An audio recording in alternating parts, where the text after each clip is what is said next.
morning class. Good morning all of you. Yes beta, welcome for today's science class. And we are going to perform the activity in today's class. Yes beta, we are seeing the activities around our surrounding also. Many changes has take places. So these few examples I'm going to take in this chemical changes. So we are doing the activity of chemical changes. Let's start the activity. What you have to write in this activity first is material required. Material required, iron rod I am taking, paper I am taking, matchstick for burning, and even the wood to burn it, and some seeds. Now what we are going to do under the theory, a change in which one and more new substances with entirely different chemical composition and properties from the original substance are formed. So first of all the chemical compositions are changed, new substance we are getting, and physical properties are also going to be changed. All these changes will take place in a chemical reactions or chemical changes.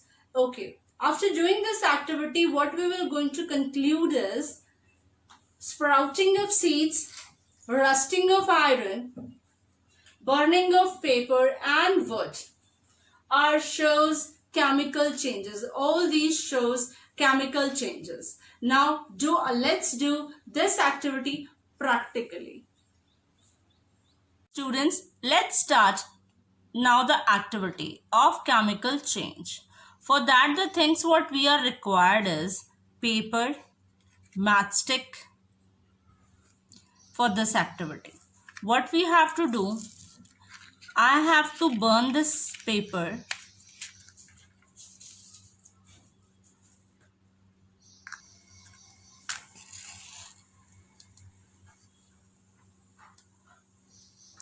Paper start burning now.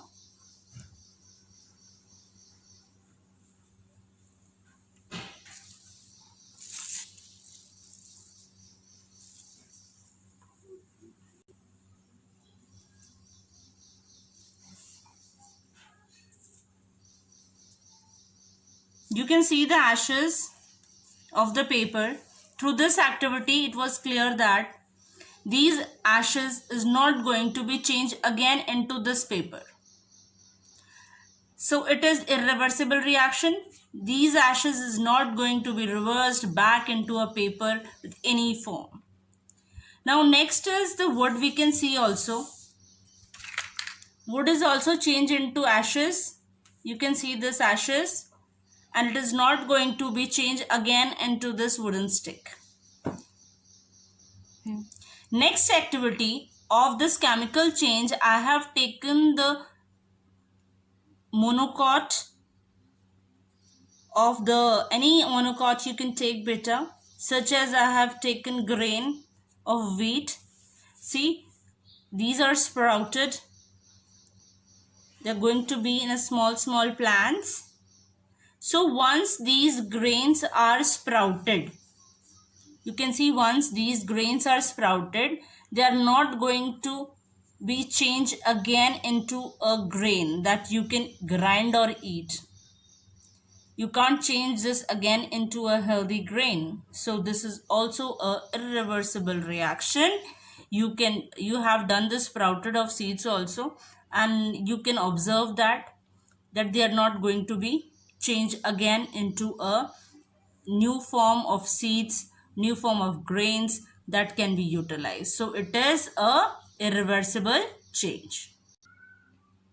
Yes student, next part of this activity I have taken a iron I have taken. You can see the rusting over this iron. This is the iron oxide. It is on the layer of the iron. You can see very easily the redness, the rusting you can see, which is present over here. And it is not going to be changed again into a new nail or new iron.